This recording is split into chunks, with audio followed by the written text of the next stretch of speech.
Good morning student. कल हमने पढ़ा था numbers of level of management के अंदर टॉप लेवल मैनेजमेंट। आज हम पढ़ेंगे मिडल लेवल और lower level management. Middle level जो सबऑर्डिनेट होते हैं टॉप लेवल मैनेजमेंट के, और कौन कौन आते हैं आपके मिडल लेवल में? Departmental manager. डिपार्टमेंटल मैनेजर जैसे परचेज, सेल्स, मार्केटिंग, फाइनेंस, ये जो लेवल के मैनेजर होते हैं वो सब आपके किसके आते हैं? मिडल लेवल मैनेजमेंट में आते हैं। देखिए, middle level management lies between top level and lower level.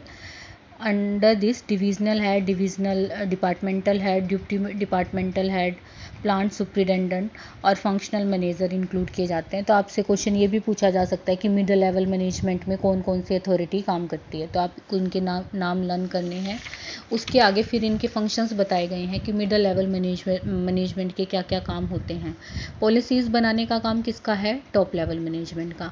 और जो टॉप लेवल ने पॉलिसी बनाई है उनको इंटरप्रेट करने का काम, यानी कि ये देखना, उसको एक तरह से एक्सप्लेन करने का काम कौन करता है? आपके मिडल लेवल मैनेजमेंट करते हैं। Like marketing manager introduce his salesman to sales policy of the company at no credit sale will be made. जैसे टॉप लेवल ने पॉलिसी क्या बनाई कि कोई भी क्रेडिट सेल नहीं होगी। अब इस पॉलिसी को आगे एक्सप्लेन करने का काम किसका होगा? आपका सेल्स डिपार्टमेंट के मैनेजर का होगा, मार्केटिंग मैनेजर का होगा, जो अपने सेल्समैन को ये बताएगा कि उन्हें कोई भी क्रेडिट में माल नहीं बेचना है। फिर दूसरा क्या है? Preparing organisational setup. जो मिडिल लेवल मैनेजमेंट होता है वो एक आउटलाइन तैयार करता है डिपार्टमेंट के according, with the accordance with the objective of the organisation, कि मतलब कि ऑर्गेनाइजेशनल सेटअप क्या क्या होगा, किस किस पोस्ट पर लोग क्या क्या काम करेंगे, वो सब कौन करता है? आपका मिडिल लेवल मैनेजमेंट करता है। अपॉइंटिंग एम्प्लॉयज़, जो हर डिपार्टमेंटल मैनेजर को क्या होता है, वो अपने डिपार्टमेंट के एम्प्लॉयज़ को अपॉइंट करने का काम करता है, उनको नौकरी देने का काम करता है। इंस्ट्रक्शन, डिपार्टमेंटल मैनेजर होते हैं वो अपने सबॉर्डिनेट को, उनके सबॉर्डिनेट कौन है? ये लोअर लेवल मैनेजमेंट वाले, यानी कि सुपरवाइज़र और फोरमैन। इन लोगों को इंस्ट्रक्शन देने का काम, इनको गाइड करने का काम, कि जो अवेलेबल रिसोर्सेज हैं उनको कैसे यूज़ करना है, ये सारी इंस्ट्रक्शन कौन देता है? Middle level management. एम्प्लॉयज़ को मोटिवेट करने का काम कौन करते हैं? मिडिल लेवल मैनेजमेंट करते हैं, ताकि वो ज़्यादा एफिशिएंट तरीके से काम कर सके। और कॉपरेशन क्रिएट करता है सक्सेसफुल कंपनी के अंदर, this done by the middle level management. Cooperation का मतलब होता है सहयोग क्रिएट करने का काम किसका हुआ? मिडिल लेवल मैनेजमेंट का होता है। ठीक है। लास्ट है आपका लोअर लेवल मैनेजमेंट, या जिसको हम क्या कहते हैं? ऑपरेशनल मैनेजमेंट भी कहते हैं।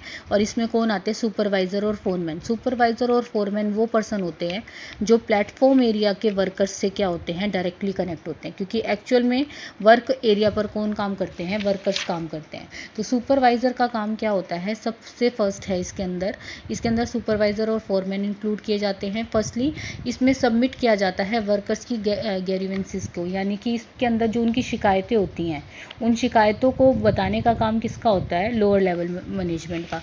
क्योंकि वर्कर्स से कौन कनेक्टेड है? सुपरवाइज़र। वर्कर को कोई दिक्कत आएगी वो सुपरवाइज़र को बताएगा, और सुपरवाइज़र फिर किसको बताता है? मिडिल लेवल को, और मिडिल लेवल फिर किसको बताते हैं? टॉप लेवल मैनेजमेंट को बताते हैं। तो ये वर्कर्स की शिकायतें सुनते हैं, और ऑर्डिनरी प्रॉब्लम को ये क्या कर देते हैं? खुद ही सॉर्ट आउट कर देते हैं। और जो अगर कुछ बड़ी प्रॉब्लम है तो उसके लिए फिर ये आगे इसको मिडिल लेवल मैनेजर्स को बताते हैं।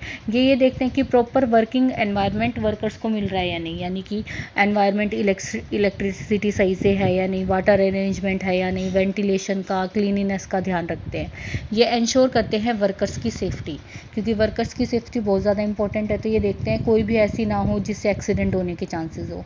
ये मिडिल लेवल मैनेजमेंट को हेल्प करते हैं एम्प्लॉयज़ की ट्रेनिंग में और उनको प्रमोट करने में। फिर ये इन्वाइट करते हैं suggestion for their subordinates how to quality of work can be improve, यानी कि ये अपने वर्कर्स से क्योंकि फेस टू फेस कनेक्ट होते हैं तो उनकी सजेशन, उनके सुझाव को सुनते हैं, और ये देखते हैं कि कैसे वर्क को और इम्प्रूव किया जाए। और ये बेटर ह्यूमन रिलेशनशिप क्या करते हैं? इस्टेब्लिश करते हैं, क्योंकि यही वो लोग होते हैं जो फेस टू फेस कनेक्ट होते हैं आपके वर्कर्स से। फिर इसके बाद आपका सेकंड पॉइंट आता है फंक्शंस ऑफ मैनेजमेंट। आज हम इसका फर्स्ट ही फंक्शन करेंगे केवल। आपको पता है कि 5 फंक्शंस होते हैं मैनेजमेंट के: planning, organising, staffing, directing and controlling. और आप पूरी बुक में इसी के बारे में पढ़ेंगे। Planning 4th unit, organising 5th unit, staffing 6th 6th unit, directing 7th unit और कंट्रोलिंग 8th यूनिट। तो हम इन फंक्शंस के बारे में आगे बहुत ज़्यादा डिटेल में पढ़ेंगे, तो अभी इन फंक्शंस को केवल शॉर्ट में बताया गया है। सबसे पहले हम आज जो कर रहे हैं वो क्या कर रहे हैं, प्लानिंग। प्लानिंग क्या है, थिंकिंग बिफोर हैंड, यानी कि करने से पहले सोचना आपका क्या है, प्लानिंग है। जब तक प्लानिंग नहीं होगी तब तक आगे का कोई काम नहीं किया जा सकता। तो मैनेजमेंट के लिए सबसे ज़्यादा ज़रूरी क्या है कि वो प्लानिंग करे, और प्लानिंग करने का काम किसका होता है, टॉप लेवल मैनेजमेंट का होता है। वो फ्यूचर को प्रिडिक्ट करके ये देखते हैं कि हमें काम क्या करना है, इसमें क्या करना है, क्या करना है, कब करना है, कैसे करना है, कौन करेगा, ये सब कुछ पहले से डिसाइड करना क्या है, प्लानिंग होता है। किसी भी जॉब को कमेंसमेंट करने से पहले, यानी कि स्टार्ट करने से पहले ये सभी पॉइंट आपको क्या करने होते हैं, ध्यान करने होते हैं। और ये सारे पॉइंट किस में डिसाइड किए जाते हैं, प्लानिंग के अंदर। ये फिर प्लानिंग का प्रोसेस है। जब आप प्लानिंग का चैप्टर पढ़ेंगे तो इस प्रोसेस को डिटेल में पढ़ेंगे।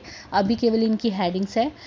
पहले ऑब्जेक्टिव सेट किए जाएंगे, फिर प्रीमिसेस डेवलप किए जाते हैं, फिर अल्टरनेटिव कोर्स ऑफ एक्शन। ये देखा जाता है कि जो आपने उद्देश्य डिसाइड किया है उसको प्राप्त करने के कितने तरीके, कितने अल्टरनेटिव है। फिर उन अल्टरनेटिव्स को इवेलुएट करना, यानी कि उनके प्लस और माइनस पॉइंट देखना, बेस्ट को चूज़ करना, उस प्लान को इम्प्लीमेंट करना, और इम्प्लीमेंट करने के बाद फॉलो अप एक्शन लेना कि जो आपने प्लान बनाया था वो कितना कारगर सिद्ध हुआ है, यानी कि वो कितना सक्सेस हो रहा है। ये है आपकी प्लानिंग, ठीक है। फिर कल की वीडियो में करेंगे आगे का।